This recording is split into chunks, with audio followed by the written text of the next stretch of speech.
Hello, welcome, Cabbage here. So we have the embargo on story spoilers again, and again we'll do a spoiler-free reaction video here, and then do a spoiler-full reaction after the 25th, next week. And I'll link to my videos of the Sun and Moon conclusion reactions below, and my reaction to the idea of an embargo. Also, I was holding off on updating my Shutdown prediction percentages until seeing this story release, so I'll present those at the end, and I'm glad I waited because I think it is going to impact those predictions. But first I'll repeat what I said at the beginning of the last spoiler-free video, and that is if you have not picked up the game yet, please do. The selling point, as it were, of Nier Reincarnation is the story and the world, and mobile games are ephemeral things. They are not around forever since they are experiences rather than products, and some people are going to be lucky enough to experience it, and some people are going to miss it. It is a story and world which is the best I've ever seen in a mobile game, and is better than a lot of console games as well. So it is worth playing, and it's very doable free to play, so I can recommend that. And also a couple points about easily missable stuff. I guess this will be like housekeeping. One, there are multiple endings to the Sun and the Moon story, so if you have not seen all of those, go back to the last stage and then replay it. Maybe you'll get some different choices. This isn't super directly connected to the people in the world quite yet, but I might as well take this chance to say it again. And then two, we get fragments for completing the people in the world. I didn't notice this at first because there was no screen saying, hey, you got some fragments. But we got them for characters, and then unlike previous fragments that we exchanged for, these come with stories. So you can go to the new tab in the encyclopedia and then look at those. They kind of sum up the character's feelings and then kind of point towards the future. Alright, so let's talk about two things in this video, Argo and my Shutdown predictions.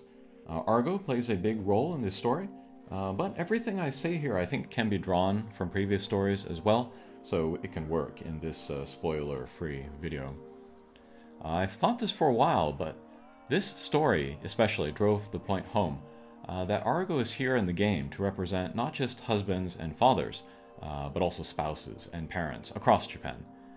Argo is distant, both physically and emotionally, and many in Japan, even though they may be loving and loyal, even though they may be working to provide for their family, are still distant, whether it be because work is very demanding or they don't have the skills to be available emotionally. Now it's a bit different with Argo's absence in both instances. It is his choice, but while for many spouses and parents, they're kind of victims of circumstance, the resulting situation is similar enough that I feel like those people can see themselves in Argo's stories. I feel like the reason why the writers put Argo into the game was to say to spouses and parents, we see you, we recognize you. Your situation is difficult and not ideal, but you are doing your best, and you shouldn't beat yourself up too much for it. And I feel like the reason why the writers had Argo's EX story be from his daughter's point of view was to speak to children of distant parents, to say, we see you, we recognize your situation, etc., etc. The game is not offering a fix to this less than ideal situation, but it is offering sympathy and understanding, which can help people get through their situation. Sometimes Japanese video games get a little preachy, trying to get players to be more aware of social issues, but here I think it strikes a right balance. To get back to Argo's choice, I see him as kind of maybe consumed by his passions, or maybe just afraid of his responsibilities. First, about his passions, you might be a creative person, or you might know a creative person, and they can just get seemingly possessed by their talent or passion, enter a state of flow, and disappear in their work for hours. It might be easy to call someone like that selfish or narcissistic, but if you know someone that is that wildly creative, then you know it's almost kind of not a choice on their part. They sometimes have no idea where this passion or inspiration comes from, and it feels like something else is working through them. And I think this is what drives Argo, and that is what attracted Argo's wife to him in the first place, if you read his secret stories. About his wife, she pretty clearly loves him. It doesn't come across at all in the main story. She's just mostly complaining there. But I think Argo, being who he is, attracted her, and she went into the marriage with full knowledge that that is who he is. And in a way, it's a good marriage because she understands him and is willing to accommodate his nature, basically. Not to say that we should all be willing to accommodate that type of person, but those people exist, and it's lucky that they found each other and have an understanding. If only the mother and father had better communicated that understanding to their daughter, however. About the thing of Argo maybe being afraid of his responsibility, maybe, well, he clearly doesn't understand how to be a good husband and a father, and so perhaps part of his adventuring is to kind of, shirk that responsibility, to procrastinate. In his story, he says that maybe he would have taken his daughter on adventures with him if she were a boy. But I wonder if he had a boy anyway, if he would have taken him. Maybe he was just using that as an excuse to cover up his own sort of fear of responsibility. And then I'll say the one thing that is maybe spoilerific from the new story, but it does come out in previous stories. But the thing that killed me about the people in the world was Argo denying Theo's compliment that he is a good father. That moment shows me that Argo is aware that his distant nature is cruel to his wife and child, and he feels shame and guilt for it. It's like he is torn between two loves, and he can't help but to give more of himself to the world and hurt his family in the process. He is someone possessed by his passion, and he suffers for it.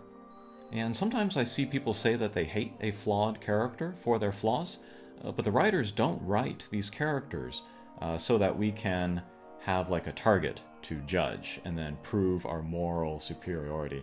They write these characters to be mirrors, to reflect our own flaws back at ourselves. And frankly, flawed characters are often more interesting than goody two-shoes or role models, and they can act as great contrasts to those types of characters. You take Frodo and Sam from Lord of the Rings. Frodo is a flawed character because he struggles with the temptation of the ring and eventually succumbs, and Sam is the goody two-shoes, but because of that he can support him, and they contrast each other and they make each other more interesting. Flawed characters have their role, Argo fulfills his, and I think that the writer's aim with him was accomplished well. And so, although I might not approve, of how Argo goes about things, I admire the writers in how they implemented him and what his role is, and then who he is speaking to, maybe specifically in Japan. Okay, so that's Argo. Next, let's talk about my updated Shutdown prediction percentages. I talked about the possibility of Shutdown a lot in the beginning of the year because we had some legitimate scares, but I haven't talked about it lately because we haven't had such scares since then. Some people have the wrong idea, but I only talk about shutdowns in relation to specific games when there are real signs, because otherwise it can spook the community unnecessarily. However, I will talk about shutdowns if the general topic interests me, as it did recently when I made a series about that. But the reason why I was waiting for this installment of the story was because I still believe the game is on a timeline dictated by telling a story, not by sales numbers. And I'll repeat what I've said for a year and a half. I believe JP and Global are going to shut down at the same time, and I believe that that is going to be when the story is sufficiently concluded. That doesn't include side or extra stories. I kind of don't expect that we're going to get all of the Recollections of Dusk before shutdown. I just mean we'll get resolutions to the main story stuff, like what is the cage, who is Mama, what are the fates of Theo, Lavania, Yuzuki, and Hina. So here are my updated predictions. Shutdown before 2.5 anniversary in July, 5%. Shutdown before a 3rd anniversary in February next year, 60%. And then making it to 3rd anniversary, 35%. There are 2 reasons I think shutdown before 2.5 anniversary is unlikely now. One, we did actually get the people and the world. It mostly hinged on that. They can say that they will release it, but until it's actually released, I'm not going to believe them 100%. And then 2, there is the Mama Design Contest, where they said that they would put the winner's design into the game during autumn.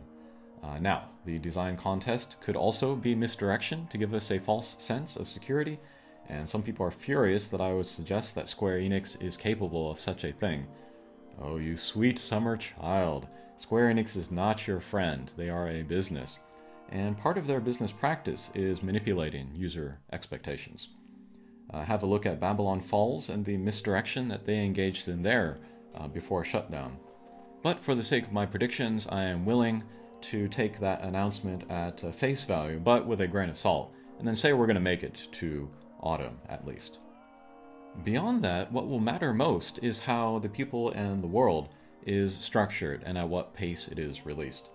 I don't think what I'm saying here is spoilers, but this part was on the brief side, and maybe more importantly, it kind of sunk the idea that there will be a mirror story section of the characters that did not appear in the trailers up to now. This part progressed some things faster than even I was expecting, but I'll explain that in detail next week. As far as structure on Japanese Twitter, we got the word that the red area is Chapter 2, and then the green area is Chapter 3. No mention of the yellow area, but I'm going to assume that that's Chapter 4. And then for timing, because of the brevity of the part that we just got, I kind of find it hard to believe that they would make us wait, 3 or 4 months for the next part of the story. And that's with no new characters and no new Dark Memory costumes. And I would not be surprised if they up the pace as compared to previous main stories. That's what I'm going to be looking out for maybe the next 2 months or so. And finally, I've said this before too, the number one thing I'm keeping an eye out for is Hina and Yuzuki. They are main characters, and their story was far from resolved with the end of The Sun and the Moon. And then their EX stories kind of throws their entire identity into doubt. If they don't appear during the people in the world at all, then I'm fairly confident that there will be some sort of additional story after that to resolve them. I just hope that they're not really shoehorned in at the end. Okay, so that'll do it for this video. Next week we'll do a spoiler full reaction. Thanks for watching, and we'll see you again. Take care.